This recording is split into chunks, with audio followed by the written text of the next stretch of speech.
दोस्तों, हम लोग बात करने के लिए जा रहे हैं प्रिज्म के बारे में। तो प्रिज्म क्या होता है? प्रिज्म के लाइट पार होने से क्या होता है? आप लोग देख रहे हैं, एक लाइन पार होने से 7 कलर में वो डिवीज़न हो जाता है। तो बेसिकली हम लोग बात करते हैं प्रिज्म क्या है। ये 3 डायमेंशनल स्पेस शेप और हुई जिसमें identical, parallels and all flat faces होना ज़रूरी है। क्या बात बोल रहा हूँ? आइडेंटिकल, पैरेलल एंड फ्लैट, ये तीनों वर्ड बहुत ज़रूरी होता है एक प्रिज्म के लिए। तो प्रिज्म के लिए हम लोग अभी एक 3D डायग्राम हम लोग देख रहे हैं, जिसमें 2 ट्रायंगुलर प्लेट है। आप लोग देख रहे हैं 2 ट्रायंगुलर प्लेट है, जिसमें हम लोग देख रहे हैं 2 ट्रायंगुलर प्लेट जॉइनिंग के बारे में जो हम लोग अभी कलर में दिखा रहे हैं वो है ट्रायंगुलर प्लेट, जिसमें वो पैरेलली है। क्या है? वो पैरेलली है और ये आइडेंटिकल है। जो ट्रायंगुलर प्लेट आइडेंटिकल है, तो इसमें 3 फ्लैट फेसेस हैं। देख रहे हैं 3 रेक्टेंगुलर फेसेस है। 3 रेक्टेंगुलर फेसेस है। इसका मतलब हम लोगों का जो 3 वर्ड था आइडेंटिकल, पैरेलल एंड फ्लैट, इसमें है, तो ये प्रिज्म होगा। अगर 2 ट्रायंगुलर प्लेट पैरेलल होता है तो उसमें हम लोग बोलेंगे ये ट्रायंगुलर प्रिज्म बोलेंगे।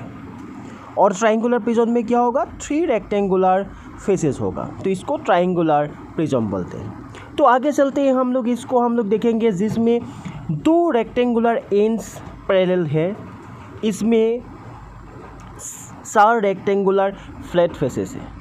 तो आप लोगों का ये मतलब है कि आइडेंटिकल होना भी ज़रूरी होता है और पैरेलल होना भी ज़रूरी होता है। कि इसमें हम लोग ट्रायंगुलर प्रिज्म में देख रहे थे, इसमें ट्रायंगुलर में हम लोग क्या देख रहे थे कि उसमें 3 फेसेस ऐसे ही है, और इसमें रेक्टेंगुलर प्रिज्म में क्या है? सारा फेसेस 4 रेक्टेंगुलर फेसेस है। यहाँ पर 2 रेक्टेंगुलर एज ए एंड्स है। तो जिसमें एंड्स होगा, जिसमें एंड्स ट्रायंगुलर होगा वो ट्रायंगुलर प्रिज्म होगा, जिसमें रेक्टेंगुलर होगा उसमें रेक्टेंगुलर प्रिज्म बोलेंगे। तो इसको क्यूबॉइड भी बोला जाता है। तो इसका मतलब है कि हम लोगों का identical, parallel and flat faces होना प्रिज्म के लिए बहुत ज़रूरी होता है। और भी एग्जाम्पल हम लोग देखेंगे कि प्रिज्म की इससे बारे में। प्रिज्म ये भी है, इसमें देख रहे हैं हम लोग कि इसमें भी आइडेंटिकल फेसेस है। देखिए ये दोनों आइडेंटिकल फेस है, कि ये भी प्रिज्म होगा क्या? हाँ, यहाँ पर आइडेंटिकल पैरेलल एंड्स हैं, लेकिन इसका सरफेस कर्व है। इसका सरफेस क्या है? कर्व है, फ्लैट होना ज़रूरी होता है। तो इसीलिए ये प्रिज्म नहीं है, ये प्रिज्म नहीं है। और कैसा सिस प्रिज्म नहीं होगा? क्योंकि हम लोगों का जानते हैं identical parallel ends all faces flat होना जरूरी है। फ्लैट होना ये तो कर्व है, कर्व होने से नहीं होगा। ठीक है, तो ये भी हम लोग देख रहे हैं, ये ट्रायंगल है, ट्रायंगुलर 2 फेसेस है, लेकिन एक ट्रायंगल और दूसरा ट्रायंगल में वो आइडेंटिकल नहीं है, दोनों आइडेंटिकल एंड्स नहीं है, तो ये प्रिज्म भी नहीं होगा। तो बाकी तो सब हैं, लेकिन एंड्स आइडेंटिकल होना ज़रूरी होता है। ये रेक्टेंगुलर होता है या triangle, so it is not a prism. और भी हम लोग देख सकते हैं, ये तो रेक्टेंगुलर प्रिज्म ही हो गया, तो ये प्रिज्म होगा। आप लोगों को अभी मैं दिखाया था पहले कि रेक्टेंगुलर प्रिज्म कैसा होता है। तो दोनों आइडेंटिकल एंड्स हैं हम लोगों के पास। इसमें भी हम लोग देखिए ये क्या है, ये प्रिज्म नहीं है। क्यों नहीं है? क्योंकि ये आइडेंटिकल एंड्स ही नहीं है। तो हम लोगों को इसके बारे में पता चल गया कि प्रिज्म कौन सा है और कौन नहीं है। तो prism 3D shapes that has identical parallel ends and flat faces है। यहाँ पर हम लोग 3 flat faces and 2 triangular shapes का हम लोग ट्रायंगल दिखा रहे हैं, जिसमें ग्लास का बना हुआ है। इस ग्लास में हम लोग जो फ्लैट फेसेस है वो ऐसे एंगल करके रखा हुआ है। वो ABCD फ्लैट फेसेस है, जहाँ पर ADQEFA एक फ्लैट फेसेस है जो एंगल करके रखा हुआ है। वो एंगल ऑफ प्रिज्म बोलते हैं, जिसको हम डिनोट करते हैं एंगल A से। ये तीनों एंगल में हो सकते हैं, हम लोग स्क्रीन में देख रहे हैं, तीनों सा एंगल हो सकते हैं। राइट एंगल ट्रायंगल भी हो सकते हैं और कोई भी हो सकता है ट्रायंगल, वो एंगल प्रिज्म एंगल। और इक्विलेटरल ट्रायंगल में क्या होता है कि प्रिज्म एंगल 60 डिग्री होता है। प्रिज्म प्लास्टिक से बन सकते हैं, पानी से भी बन सकता है एंड ऑल कहीं से भी बन सकता है। तो ठीक है, चलते हैं आगे। Refraction through a prism. तो रिफ्रैक्शन प्रिज्म में कैसा होता है? देखिए, ये एक प्रिज्म है और जिसमें ए बी सी हैं। ए बी सी जो सरफेस था, अभी सरफेस में था, 3 सरफेस रहेगा इसमें, देख रहे हैं आप लोग। इसका रिफ्रैक्टिव इंडेक्स म्यू है, रिफ्रैक्टिव इंडेक्स म्यू है, आप देख रहे हैं। एक सरफेस में अभी लाइट गिरेगा, पी क्यू इंसिडेंट रे दर समझा रहे हैं कि उधर से जाना पड़ेगा, लेकिन वो पार नहीं हो रहा है। तो N1 नॉर्मल है, यहाँ पर N1 क्या है? नॉर्मल है। और N1 से Q से R तक पहुँच गया, R से S तक बाहर निकल गया, इसमें रिफ्रैक्शन हो रहा है। इसे I1 है, वहाँ पर TQR एंगल R1 है और QRT है R2, और I2 जो बाहर निकले हैं वो I2 डिनोट कर रहे हैं। अब देख रहे हैं S को अगर इंक्रीज कर दे वर्चुअली, वो U में काट रहे हैं, वो एंगल जो है उसको मिनिमम डेविएशन बोलता है। क्योंकि आप PQ को ऐसे जाने देते हैं तो वो सीधा चला जाएगा, लेकिन वो कैसे चला गया? RS तक चला गया। तो ऐसे होने से क्या होगा? उसको मिनिमम डेविएशन बोलेगा। ठीक है, हम लोग आगे चलते हैं, रिलेशन के बारे में बात करते हैं। क्या रिलेशन होगा R1 R2 एंड A के बारे में? तो अभी हम लोग नीचे जो डायग्राम लिखा है उसमें से हम एक ट्राइंगल लेंगे QRT। आप लोग देख रहे हैं छोटा सा डायग्राम में QRT कैसे हो रहा है, ऊपर में दिखा रहे हैं। तो हम लोग ट्राइंगुलर लॉ से पता चलता है कि ट्राइंगल 180 डिग्री होता है, तो R1 प्लस R2 एंगल 3 करने से 180 डिग्री निकल आएगा। रेक्टेंगुलर में पता चलता है कि रेक्टेंगुलर का हर एंगल के ऐड करने से 360 डिग्री निकल आएंगे।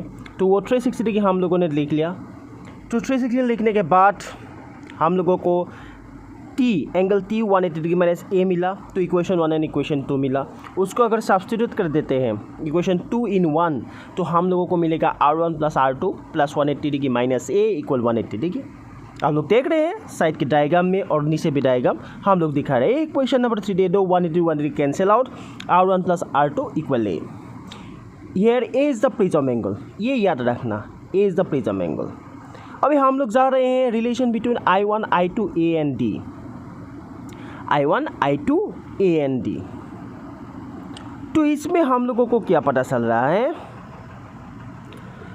ट्राइंगल QUR इक्वल हम लोग लिख सकते हैं I1 माइनस R1, ये एंगल है, प्लस I2 माइनस R2, ये भी एंगल है, plus 180 degree minus D equal 180 degree. हम लोग ये लिख सकते हैं। तो इसके बाद 180 कैंसिल आउट। हम ये भी लिख सकते हैं कि ट्राइंगल का अंदर का जो एंगल है उसका ऐड करने से बाहर का एंगल इक्वल होता है, ये भी हम लिख सकते हैं। और हम लोग I1 प्लस I2 ये कर सकते हैं। अभी हम लोग मिनिमम डेविएशन भी निकाल सकते हैं, least value of the deviation of the angle of minimum deviation जो डिनोटेड बाय D है। किसी में ये सिग्मा भी है, सिग्मा हम ग्राफ भी डिनोट कर सकते हैं यहाँ से कि ग्राफ कैसा होगा, और ग्राफ से साथ कैसे ये मिलेगा वो भी हम लोग डिनोट कर सकते हैं कि मिनिमम डेविएशन से। हम लोग एंगल से कर सकते हैं, क्योंकि हर एंगल के मिनिमम डेविएशन अलग अलग होगा। अभी angle of minimum deviation, angle of incident, angle 40 degree जब हो रहा है तो 50 डिग्री में मिनिमम डेविएशन, 60 डिग्री में 40 डिग्री, 80 डिग्री में 50 डिग्री, ऐसा मिनिमम डेविएशन हो रहा है। मिनिमम डेविएशन में क्या होगा? I1 इक्वल I2 है, आप लोग नीचे देख रहे हैं छोटा सा डायग्राम में, I1 equal I2 then R1 equal R2। इसे I1 इक्वल I2 जो बाहर इंसिडेंट होता है और जो बाहर निकल गया, तो I1 इक्वल I2 हम लोग I पकड़ लेते हैं, R1 इक्वल R2 है तो R पकड़ लेते हैं। फ्रॉम इक्वेशन थी हम लोग को पता है R1 equal R2 equal A, तो दोनों R हम लोग ऐड कर देते हैं, तो R plus R equal A, तो R equal A/2, R equal A/2, इसको हम लोग पता है। अभी हम लोगों को I1 plus I2 equal A plus D कर लिख सकते हैं फ्रॉम इक्वेशन 4। हम इक्वेशन 4 से हम लोग क्या लिख सकते हैं? I1 plus I2 equal A plus D। I same है, तो I plus I equal A plus D, 2I equal A plus D, तो I equal A plus D/2 हम लोग ले। D is the minimum division, किसी में ये delta भी है। हम लोग को पता है लेंस लॉ से म्यूकल sine I by sine R, sine I और R के जगह में हम लोग ये पुट कर देते हैं, तो हम लोगों का वैल्यू निकल के आ गया, क्या होगा? Sign A plus D/2 sign A/2, तो ये म्यू का वैल्यू है। ठीक है, हम लोग चलते हैं डिस्पर्शन बाय प्रिज्म। इस वीडियो को हम लोग स्पॉन्सर कर रहे हैं Aakash junior college. Okay, dispersion of a prism. Dispersion मतलब क्या है? देखो, एक प्रिज्म से लाइट रे निकल के आ गया और 7 कलर में डिवाइड हो गया। क्या हो गया? Violet, indigo, blue, green, yellow, orange, red. इसमें रेड ऊपर है और वायलेट नीचे है। तो violet, indigo, blue, green, yellow, orange, red में ये डिवीजन हो गया। इसको डिस्पर्शन ऑफ लाइट कहते हैं। The phenomenon of splitting of white light into 7 colours is called the dispersion of light. आपको समझ में आ गया क्या हम लोग क्या बोलने जा रहा था? कॉज ऑफ डिस्पर्शन, क्यों डिस्पर्शन होता है? एक्चुअली डिस्पर्शन का कारण क्या होता है? एक्चुअली जो लाइट रे का वेलोसिटी है वो वेलोसिटी प्रिज्म के पहुंचने से वो अलग अलग हो जाते हैं कि कितना भी हो सकता है प्रिज्म का अलग अलग होते हैं। तो वेलोसिटी अलग अलग होने से क्या होगा? वेवलेंथ अलग अलग होगा, क्योंकि वायोलेट से रेड तक वेवलेंथ कम से ज़्यादा हो जाते हैं। तो इसका मतलब है उसका डेविएशन एंगल भी अलग अलग होगा, जिसका 8000 आर्मस्ट्रॉन्ग आप लोग देख रहे हैं, 4000 आर्मस्ट्रॉन्ग से 8000 आर्मस्ट्रॉन्ग तक चला गया, जिसका हम लोग वेवलेंथ के बारे में बात कर रहे थे। एक फॉर्मूला होता है कॉस ऑफ डिस्पर्शन। ये हाई सेकेंडरी में इतना इंपॉर्टेंट नहीं है, म्यू के लिए plus B plus lambda by 2 plus C by lambda by 4, but समझने के लिए हम लोग यहाँ पर दे रखा है कि क्यू आर है कि तो हम लोगों का मिनिमम डेविएशन का ये फॉर्मूला है sigma equal A mu minus 1। ये एक इम्पॉर्टेंट फॉर्मूला है। तो इस फॉर्मूला से हम लोग इसका डेविएशन निकाल सकते हैं कि वायोलेट का डेविएशन क्या होगा, एन आर का डेविएशन क्या होगा। हम लोगों को पता है क्योंकि रिफ्रैक्टिव इंडेक्स ऑफ वायोलेट वो ज़्यादा है वो रेड से। क्या है? रेड से रिफ्रैक्टिव इंडेक्स का ज़्यादा होता है, लेकिन मिनिमम डेविएशन भी ज़्यादा होगा क्या से? रेड से। रेड कलर से मिनिमम डेविएशन ज़्यादा होगा। डेल भी देख रहे हैं, डेल भी बहुत ज़्यादा है, डेल आर बहुत छोटा है। आप लोग देख रहे हैं। अब नीचे देख रहे हैं, does when the light of the first phase prism its color refracted through the different angle, that is angle of refraction maximum in red and minimum in violet। refraction violet में कम होता है। as a result dispersion splitting white light takes place on the second surface on the prism, only refraction taken place, denser to rare and color are further separated। Colour को separate हो जाते हैं।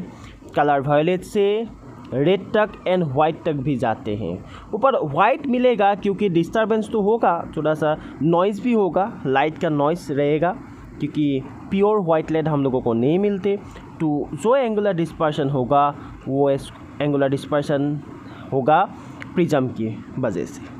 ठीक है, हम लोग बार बार ये दिखाने की कोशिश कर रहे हैं क्योंकि प्रिज्म से जाने के बाद एक वाइट कलर का लाइट वो 7 कलर में डिवीजन हो जाते हैं, उसको डिस्पर्शन ऑफ लाइट बोलते हैं, जिसमें वायलेट नीचे आते हैं और रेड ऊपर चले जाता है। The angular deviation del B minus del R हम लोग लिख सकते हैं क्योंकि डेल बी बड़ा होता है।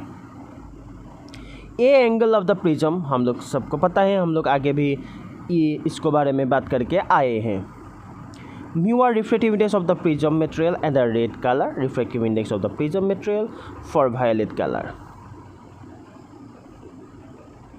डेविएशन फॉर वायलेट करा del V equal A mu V minus 1।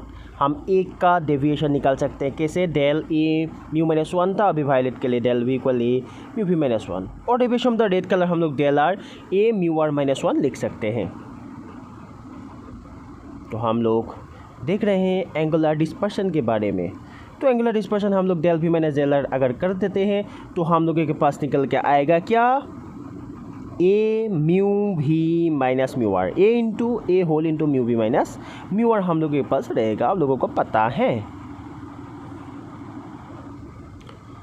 तो यहाँ पर हम लोग कैलकुलेशन दिखा रहे हैं कि कैसे हो रहा है del V minus del R के बारे में, और A mu V minus mu R रहेगा, जिसमें ए होता है प्रिज्म एंगल, म्यू भी होता है refractive index of the violet and mu R होता है रिफ्रैक्टिव इंडेक्स ऑफ रेड। अभी डिस्पर्सिव पावर के बारे में बात करेंगे। इसका पावर क्या होता है? डिस्पर्सिव पावर इसको ओमेगा बोलते हैं। The of a prism is the ratio of the angular dispersion to the deviation of the mean by. Dispersive power होता है W equal omega equal del V minus del R divided by delta. इसको angular dispersion बोलते हैं। और dispersive power del V minus del R को angular dispersion और del को angular minimum deviation बोलते हैं। तो इन दोनों का रेशियो लेने से हम लोगों को डिस्पर्सिव पावर मिलेगा, जिसका मतलब है omega del V minus del R divided by del. Del होता है